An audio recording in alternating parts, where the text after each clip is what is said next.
आज हम जैव सांख्यिकी के अंतर्गत अर्थात बायोस्टैटिस्टिक्स के अंतर्गत मीन ज्ञात करना और मीन क्या होता है इसके बारे में जानकारी प्राप्त करेंगे।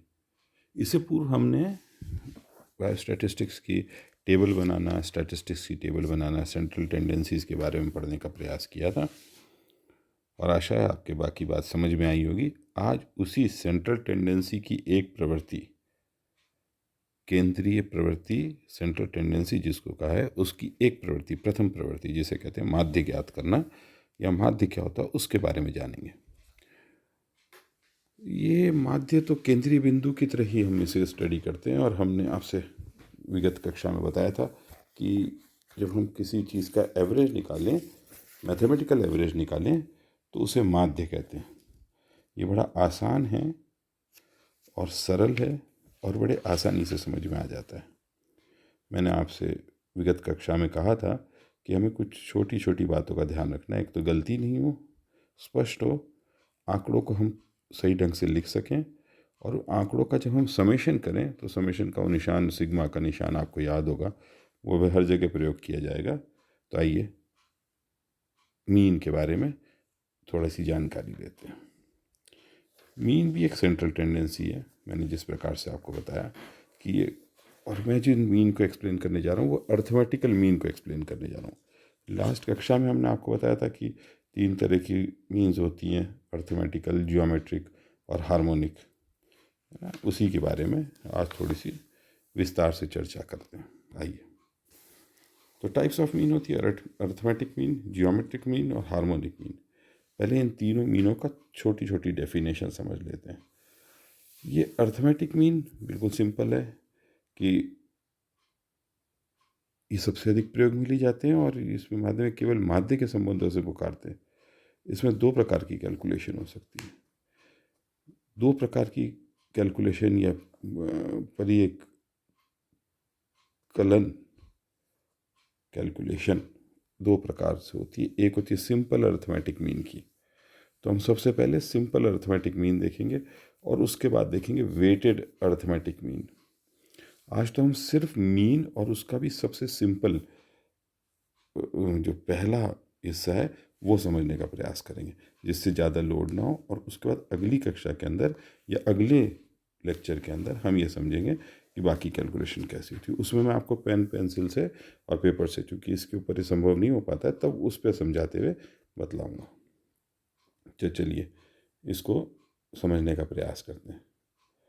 सरल समानांतर मीन, अरिथमेटिक मीन जिसको कहा, उसका पहला हिस्सा सरल समानांतर मीन है। तो अरिथमेटिक मीन से समझने की प्रयास कर रहे हैं हम इसे। इसमें चर के सभी मूल्यों को समान महत्व दिया जाता है। इसमें जितने भी जो एक्सरसाइज कर रहे हो उसमें सरल समानांतर मीन में सभी मूल्यों को समान महत्व दिया जाता है। अर्थात कोई भी मूल्य ऐसा नहीं जिसको ज़्यादा, कम या पैर वो कहा जाता है।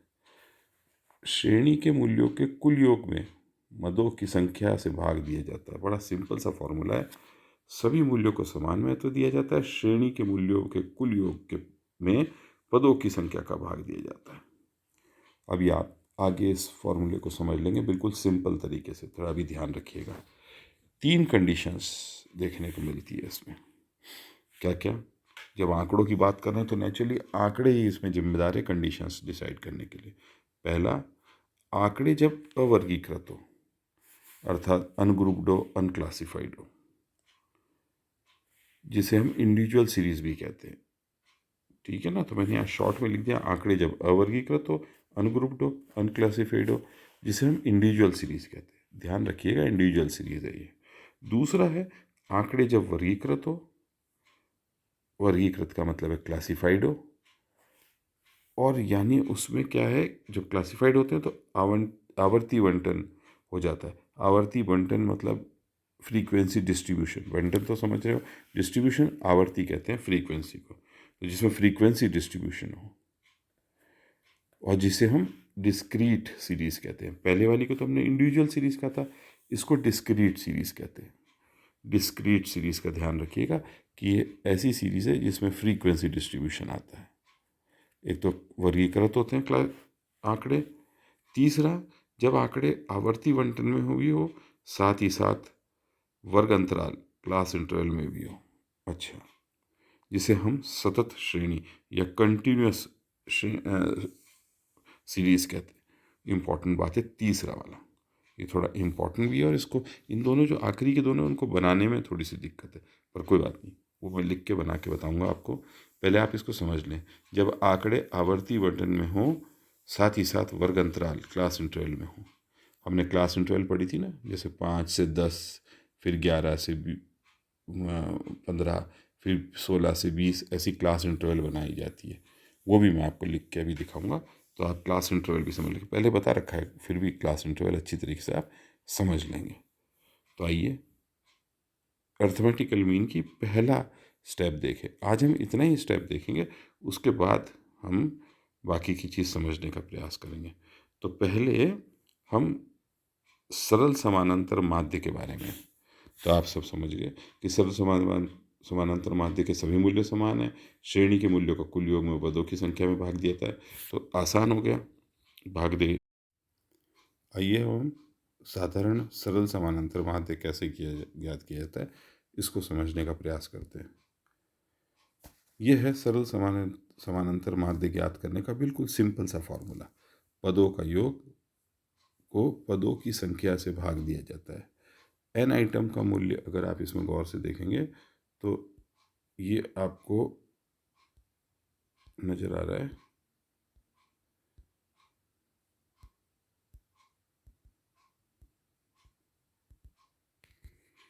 इस एन आइटम के मूल्य x1, x2, x3, x4 and so on and so fourth, आगे तक xn तक कुछ भी मान हो सकता है।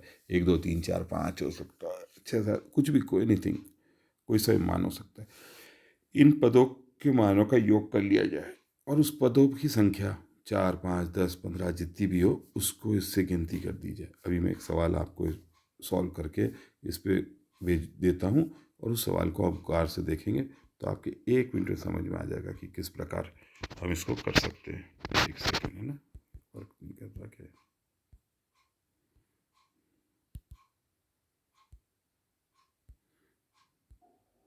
हाँ, अब देखिएगा, इसमें जैसे मैंने किसी क्लास के 5 बच्चों का हीमोग्लोबिन लिया। एक का हीमोग्लोबिन 8 है, एक का 9 है, एक का 11 है, एक का 13 है, और एक का 14 है। तो मेरे फॉर्मूला ये कहता है कि 8 + 9 + 11 + 13 + 14 को मैं जोड़ दूँ, इन सब को जोड़ दूँ, इनका जोड़ कर दूँ। इस जोड़ को मैं सिग्मा से रिप्रेजेंट करूँगा। तो सिग्मा एक्स ऊपर लिखा हुआ है, तो सिग्मा एक्स कितना हुआ? 8 प्लस, यहाँ मैं प्लस कर दूँ इसको, इसको इससे प्लस कर दूँ, इसको इससे प्लस कर दूँ। 8 + 9 17 + 11 38, 38, और ये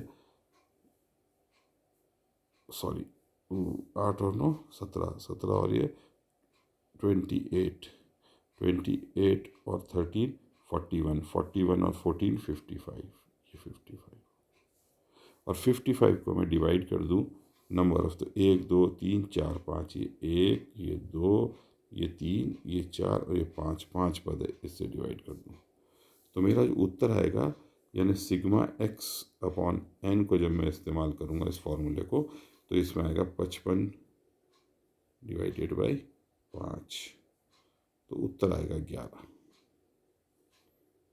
आशा है ये सिंपल मीन निकालना आप 1 मिनट में समझ गए होंगे। इस तो 6ठी 7वीं 8वीं के बच्चे के लायक चीज़ है।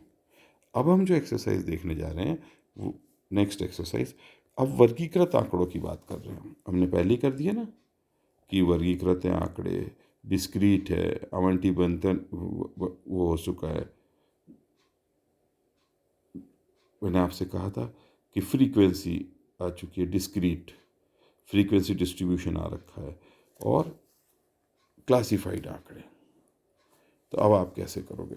इनको समझने के लिए एक फार्मूला का इस्तेमाल किया जाएगा, जिसमें एक्स डैश, ये एक्स डैश ऊपर एक्स रूफ का मतलब होता है, ये एक्स रूफ अगर इस तरह से लिखा हुआ है तो दैट मीन्स हम माध्य की बात कर रहे हैं। F1 यानी frequency 1 × X1 + F2 multiplied by x2, f3 multiplied by x3। इसको थोड़ा बड़ा कर देता हूँ, फिर आप आसानी से समझ लोगे।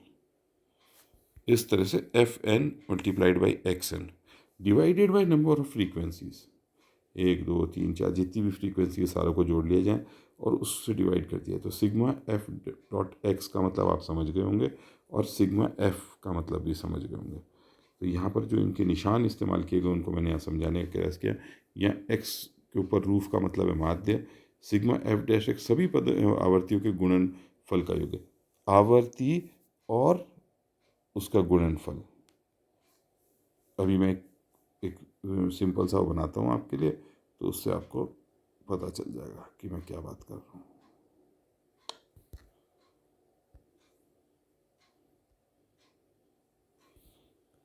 ये फ़ोन यहाँ बैठेगा नहीं, जगह नहीं, फिर भी कोशिश करते हैं ना कि किसी फैमिली के अंदर हमने किसी बच्चों की संख्या ली, या मैं तिरछा करके लिखता हूँ इसको।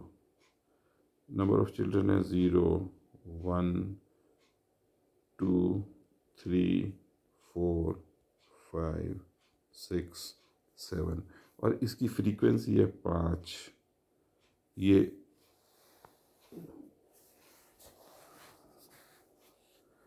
प्रत्येक फैमिली में कितने बच्चे पैदा हुए उसकी संख्या है, 9 10 6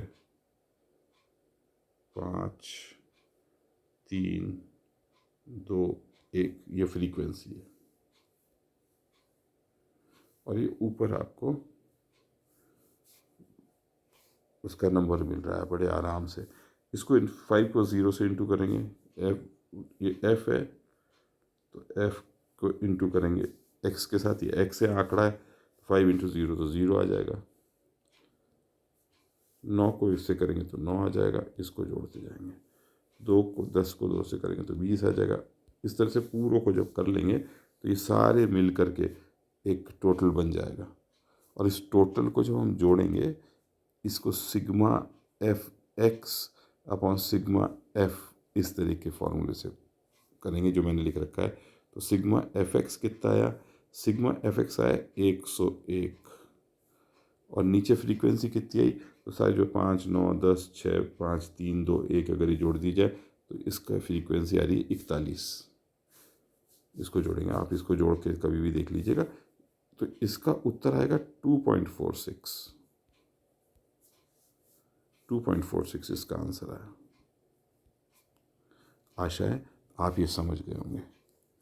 अब इसके बाद जो दोनों कंडीशंस है, सतत श्रेणी में समानांतर माध्य ज्ञात करना, और वो थोड़ा सा टिपिकल है, उसको मैं आपको अभी समझाऊंगा लास्ट वाला जो है, और फिर कंबाइंड मीन और वेटेड मीन समझाता हूँ। अभी के लिए इतना ही।